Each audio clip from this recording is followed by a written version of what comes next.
Assalamu alaikum. This is Prapunti Chakraborty, welcoming you all to the English news from BTV Chattogram. Let's begin with the headlines. Unity not party needed in larger interest of the country, says NCP Chief Organizer Hasnat Abdullah.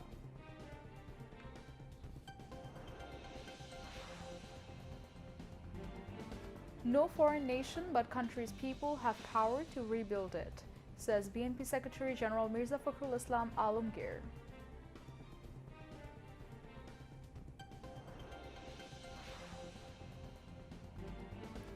Law enforcement agencies instructed to prevent Awami League holding procession in future, says Home Affairs Advisor retired Lieutenant General Jahangir Alam Chaudhary.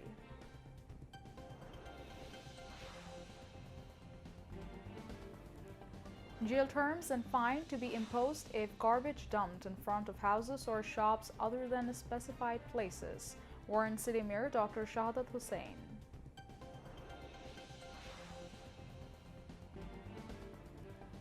US to take pass on brokering further Russia-Ukraine talks if Moscow or Kiev makes it very difficult to reach peace deal.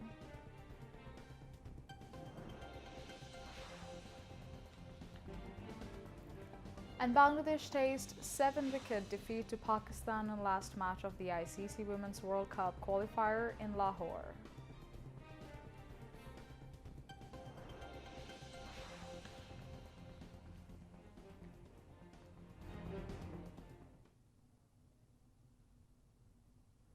Viewers, those were the headlines. Now moving on to the details. Chief Advisor Professor Muhammad Yunus directed the ministers and departments concerned to quickly implement the recommendations of this Women's Affairs Reform Commission, which are implementable right now, aiming to remove discrimination against women. He gave the directives after receiving the report of the Women's Affairs Reform Commission at the State Guest House, Jamuna, this afternoon. Members of the Women's Affairs Reform Commission, led by its Chief Shireen Pervin Haq, handed over the report to the Chief Advisor. He said the girls of the world are looking at the report of the Commission as they will review it. He said the report of the Women's Affairs Reform Commission is not just a women's matter but an overall issue.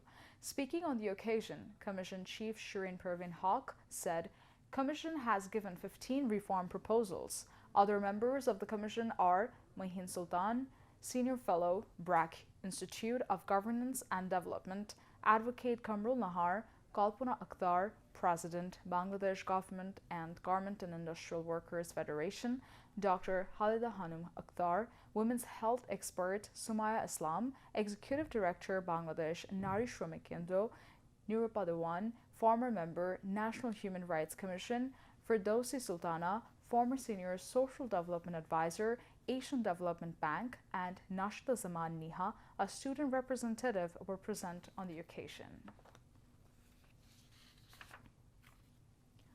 Unity is needed in the larger interest of the country, not any party. Unity must be forged through discussion. NCP Chief Organizer Hasnat Abdullah told reporters after a meeting with the National Consensus Commission. An 8-member delegation of Jatiyo Nagarik Party, NCP, led by its governor Nahid Islam, has met with the National Consensus Commission, NCP, to discuss the reform issues.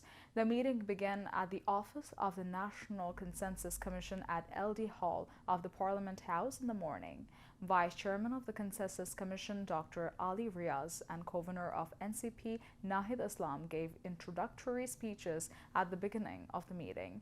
The NCP delegation included Member Secretary Akhtar Hussain, Chief Coordinator Nasiruddin Patwari, Joint Governor Sarwar Tushar, Chief Organizer Hasnat Abdullah, and Senior Joint Governor Shamuntu Sharmin. No foreign nation has the power to either build or break Bangladesh. The people of the country will rebuild it. BNP Secretary General Mirza Fakhrul Islam Alamgir made these remarks today at a discussion organized by the Ambassador Shirajul Islam Foundation at North-South University in the capital. The discussion was presided over by North-South University Vice Chancellor Professor Abdur Hannan Chaudhary, Finance Advisor Dr. Saliuddin Ahmed, Foreign Secretary Mohammad Joshim Uddin, Special Assistant to the Chief Advisor Dr. Anisuzzaman Chaudhary, Economist Dr. Rashid Titumir and co-founder of the Ambassador Shirajul Islam Foundation, Sabrina Islam Rahman, spoke among others. Mirza Fakhrul Islam Alamgir emphasized that the democratic process must be upheld as there is no alternative to democracy. Home Affairs Advisor, retired Lieutenant General Jahangir Alam Chaudhary, has stated that law enforcement agencies have been instructed to ensure that the Awami League can no longer hold processions in the future. He made this remark while briefing journalists today after inspecting the airport police station in the capital. He said police officials have been directed accordingly, and if any officers fails to follow orders, action will be taken against them. Later, after visiting the Uttara West police station, the Home Affairs Advisor told reporters that the law and order situation in the country has significantly improved since the present interim government holding power. He added that all-out efforts are being made to further improve law and order, and even better conditions can be expected in the future.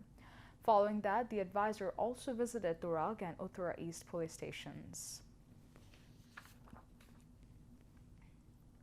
Chattogram City Mayor Dr. Shahadat Hussain warned of strict legal measures to eliminate waterlogging in the city. He said this while inaugurating the excavation program of the Birja Canal at Bakulia along with the Jamaat-e-Islami City Amir Shah Jahan Chaudhary today. The program was organized by Jamaat-e-Islami Chattogram Metropolitan. City Mayor said, if garbage is dumped in front of houses or shops without being disposed of in the specified places, jail terms and fine will be imposed. The city corporation assigned the magistrates this purpose. The city Amir of Jamaat-e-Islami said the excavation work of the 760-meter-long canal of ward number 19 is being implemented with the voluntary work, donations, funding, and by the party leaders and activists. Earlier, a mass rally was held at Iskandarpur area of Bakulia. Leaders and activists of various levels of the City Corporation, Chattogram Development Authority, and Chattogram Metropolitan Jamaat-e-Islami were present on the occasion. Now, international news. Donald Trump has said the U.S. will take a pass on brokering further Russia-Ukraine talks if Moscow or Kyiv make it very difficult to reach a peace deal. The U.S. president told reporters in the Oval Office on Friday that he was not expecting a truce to happen in a specific number of days, but he wanted it done quickly. His comments came hours after U.S. Secretary of State Marco Rubio warned that the U.S. would abandon talks unless there were clear signs of progress within days. This comes as Russia's strikes on Ukraine continue, with 2 people reported killed and more than 100 injured in the northeastern cities of Kharkiv and Sumy on Friday. Moscow launched a full-scale invasion of Ukraine in 2022, and Russian troops have been advancing, albeit slowly, in eastern Ukraine. President Volodymyr Zelensky and Vladimir Putin has placed a number of conditions on any potential ceasefire. Trump's direct diplomacy with Putin and sharp criticism of Ukraine's President Volodymyr Zelensky have raised concern among NATO allies, who argue that support for Kyiv must be maintained. U.S. President Donald Trump indicated late Thursday that his Chinese counterpart Xi Jinping has reached out about a trade deal, boosting hopes that the tensions between Washington and Beijing could cool. Trump said in the Oval Office that the Chinese government has reached out to the U.S. a number of times about a trade deal, and that it should be pretty obvious that Xi himself had reached out about the talks. The president added that he was hopeful that Washington and Beijing could broker an agreement on trade soon, and that the deal could come within the next 3 to 4 weeks. While Trump has scaled back or paused the tariffs he imposed on other countries in recent weeks, China remains subject to 145% levies. Investors could and would likely see any deal without and being the 2 countries as a positive development for the market, as many big American companies rely on being able to import cheap Chinese goods. Gaza's health ministry said at least 92 people have been killed in Israeli attacks on Gaza in the last 48 hours as Israeli counts and continues to kill displaced, sheltering in tents. The United Nations World Food Programme issued an urgent warning that Gaza needs food now, as hundreds of thousands of people are at risk of hunger. News agencies said people are psychologically broken amid Israeli bombing and being unable to feed their children due to the Israeli blockade on aid supplies.